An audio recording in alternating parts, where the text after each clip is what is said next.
তেলের দাম বাড়াতে 500 টাকা তেল হয় এতটুকু। আগে 1500 টাকা তেল ঢুকালে পুরো টাঙ্কি লোড হয়ে যেত। গ্যাস নাই, তেল নাই, তেলের দাম বাড়তে গ্যাসের দাম এখন বাড়াবে। কত রকম পাইতারা চলতেছে দেশটার মধ্যে। আইরে দেশের মায়েরে বাপ মায়ের করে দিতেছে। দেশটার পুরো উল্টা পাল্টা করে ফেলাইতেছে। 500 টাকা দেন আমারে, 500। তেলের দাম বাড়াতে 500 টাকা তেল হয় এতটুকু।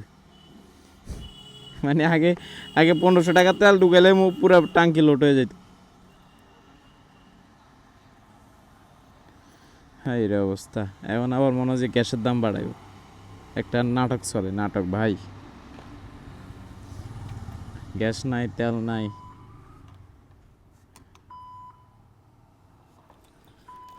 যা নাটক হয় আমাকে বাংলাদেশে এটা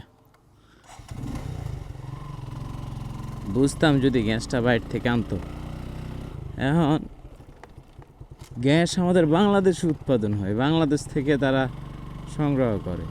হ্যাঁ, এরপরে যদি গ্যাস সংকট, এটার সংকট, সেটার সংকট।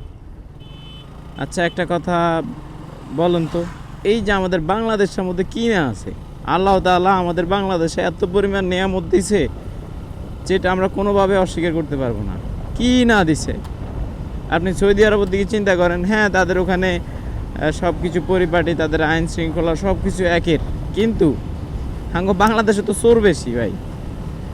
এই যে সৌদি আরবে টানা রোদ, বৃষ্টি হয় না, আর বাংলাদেশে রোদ বৃষ্টি মনে করেন যে সকল কিছু থাকে। 6 ঋতু, হ্যাঁ, শীত পড়ে, রোদ পড়ে, তারপরে মনে করেন যে বর্ষা, সব থাকে। কিন্তু এরপরও বাংলাদেশটা কেন জানি অশান্তি। মানে মানুষগুলো এত পরিমাণ খারাপ বাংলাদেশের। মানুষ খারাপ না, চোর বেশি আর কি বাংলাদেশে একটু।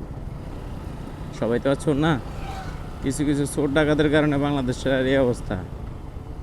আল্লাহর, তাহলে চিন্তা করেন, আপনার অকটেন বাংলাদেশে উৎপাদন হয়, গ্যাস বাংলাদেশে গ্যাসের অসংখ্য খনি আছে, তারপরও বাংলাদেশে গ্যাস সংকট, গ্যাসের দাম বাড়তি। হ্যাঁ, এই অবস্থা রে, অবস্থা নাই।